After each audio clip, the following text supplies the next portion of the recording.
ضيف المية المغلية على خليط الكيك وهتعملي كل يوم كيك بالبرتقال، حاجة كده ناعمة وطرية وهشة خالص.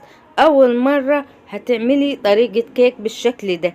تعالي هقولك ازاي تعملي طريقة كيك بالبرتقال وبصوص، كمان اقولك على كل اسرار الكيك بالبرتقال، ازاي ينجح معاكي وما يفشلش معاكي خالص. ودي قناتي، لو اول مرة بتتابعيني ياريت تعملي لايك وتعملي اشتراك في القناة. هنسمي الله ونصلي على الرسول وهندخل على قصتنا النهاردة يا زهرة الكون. اسمعيني كده كويس علشان تعملي احلى كيك في حياتك هتعمليه ان شاء الله. اول حاجة طبعا هنجهزها احنا الصينية بتاعتنا دي، صينية اصغر صينية في الطقم المربعات. لو عندك، ما عندكيش يبقى صينية مدورة مقاس 28. بس كده تمام. معايا الصواني انا دهنتها مادة دهنية، ياريت يا زبدة يا سمنة، بلاش الزيت عشان الزيت بيغمق معانا الكيك يا زهرة الكون. وحطيت شوية دقيق صغيرين كده، لفيت بهم الصينية وشلتهم. بس كده احنا كده جهزنا الصينية. لغاية دلوقتي انا ما شغلتش الفرن. هنا معايا الكوبايات، اي نوع كوباية هتستخدميه في الزيت وفي الدقيق وفي المواد السائلة كلها. انا هستخدم الكوباية العصير اللي هي الصغيرة اللي انت شايفاها. هنا معايا 2.5 كوباية بالظبط من الدقيق، وحطيت عليهم معلقة نشا كبيرة، وحطيت عليهم ذرة ملح زي ما انت شايفان يا زهرة الكون، وكيس بيكنج باودر اللي انت شايفاه اللي هو 16 جرام. لو حطيت الكيك شيف حطي نصه عشان انا هستخدم بيضتين بس. لو استخدمتي 4 بيضات حطي الكيك شيف كله عشان ده جراماته كتير. بس كده انا نخلة دي بس هنخله تاني لما احطه على الكيك بتاعي وهتشوفي. زي ما قلتلك امشي معايا خطوة خطوة علشان تعملي احلى كيك.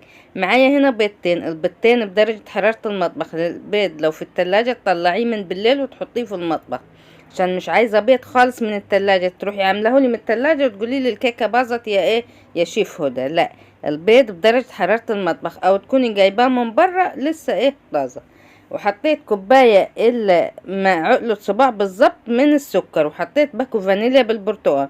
هنا ممكن تستخدمي الخلاط، ممكن تستخدمي مضرب يدوي، ممكن تستخدمي مضرب كهربائي.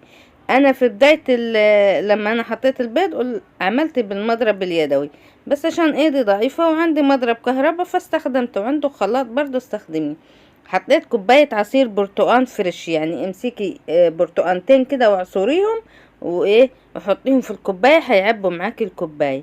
زي ما يجيبوا البرتقانتين حطيهم. هنا تعالوا نعرف السر بتاع بقى الهشاشة والطراوة بتاعت الكيكة بتاعتنا. هما سرين. هتحطي معلقة زبادي كبيرة، وحطيت برضو كوباية الا ربع من الزيت، كوباية الا ربع. ممكن تستخدمي نص كوباية زيت، ممكن تستخدمي نص كوباية سمنة، ممكن سمنة على زيت او زبدة على زيت زي ما انت حابة. بس افضل في الكيك يكون زيت نظيف طبعا من غير اي روايح. هقولك المكونات تاني انا وشغال. هنا ده بشر برتقانة تبشريها بالمبشرة على الناحية الناعمة. هنا دي طبعا انا هنخله تاني زي ما انت هتشوفيني كده بالظبط.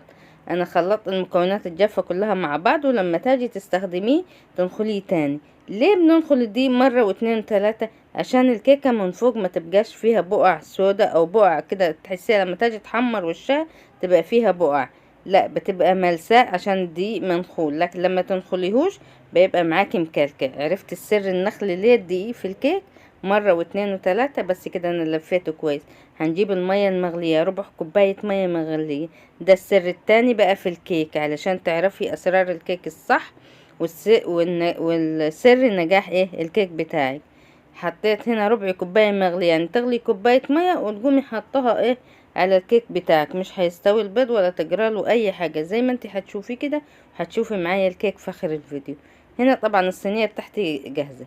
امتى هتشغلي الفرن؟ مجرد ما انك تخلطي البيض والسكر والمواد السائلة كلها مع بعض، تروحي في الحالة دي مشغلة الفرن. على ما تخلصي ضرب الكيك وتنخلي الدقيق وتخلط الكيك كويس وتحطيه في الصينية، هيكون الفرن معاكي سخن. لو عندك فرن تحت وفوق شغليه تحته. بعد كده على حسب نوع فرنك، ممكن هي تحمر وممكن انت تشغلي لها الشواية على درجة اقل من متوسطة بالنسبة للبوتاجاز. لو عندك تايمر على 180 170 هتاخد معاكي من 35 ل30 دقيقة بالظبط الكيكة. والكيكة طلعت معانا يا زهرة الكون احلى كيك برتقان هتاكليه في حياتك. حاجة كده طرية خالص، حاجة ناعمة خالص، حاجة كده تحفة. تعالي نعمل صوص. لو عايزة صوص بس مش عايزة مفيش مشكلة.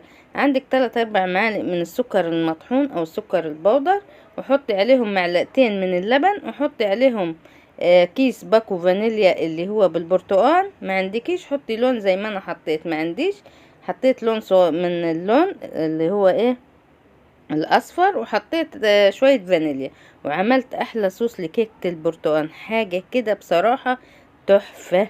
انت معايا زهرة الكون في الطريقة ولا مش معايا؟ هتاكلي احلى كيك في حياتك بكل اسراره بكل تكاته. التسوية على حسب فرنك، لو فرن بوتاجاز اقل من متوسطة، لو فرن فيه تايمر على 170-180. ولازم تستوي معاكي خالص من تحت، وبعد كده ولعيلها الشواية. حمرت معاكي من فوق يبقى فرنك كده ممتاز، يبقى الكيكة برضو معاكي ممتازة. بس كده. طبعا انتوا عايزين تعرفوا الكيكة بتفتح ليه من فوق؟ بتفتح لما تحطيها على درجة حرارة عالية، ونمرة 2 بيكون الفرن سخن خالص. هنا انا قطعت الكيكة، طبعا مش صابرين عليها وهي اصلا اتاكلت قبل ما نقطعها. شوفوا معايا الكيك كده، شوفوا لي الطراوة، شوفوا لي الهشاشة، شوفوا لي نعومية الكيك. انت هتدوقيها لما انت تعمليها. طبعا انت من الصورة عمرك ما هتحكمي عليها، هي حلوة وجميلة وزي الفل، بس اعمليها بايدك علشان تدوق الطعم اللي انا دقته. شايفين؟ بصوا النعومية، شوفوا الطراوة، شوفوا ايه معانا الكيكة، وريحتها برتقان. حاجة كده خيال، حاجة كده تحفة يا زهرة الكون. عايزاكي تعملي الطريقة دي وبكل خطواتها. انا استخدمت بيضتين، انت هتستخدمي 4 بيض. هتضعفي كمية المكونات بتاعتك. شايفين؟ تحفة. واهم حاجة ما تنسيش معايا ايه، شوفوا الصوص لما هنحطه هيديها طعم خرافة. طبعا لو حطيتي 4 بيضات هتحطي 1.5 كوب من السكر، هتحطي كوباية ونص من الزيت، هتحطي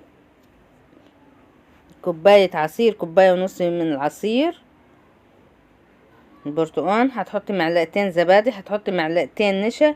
الدقيق هتحطي 2.5 كوب يكونوا هرميين.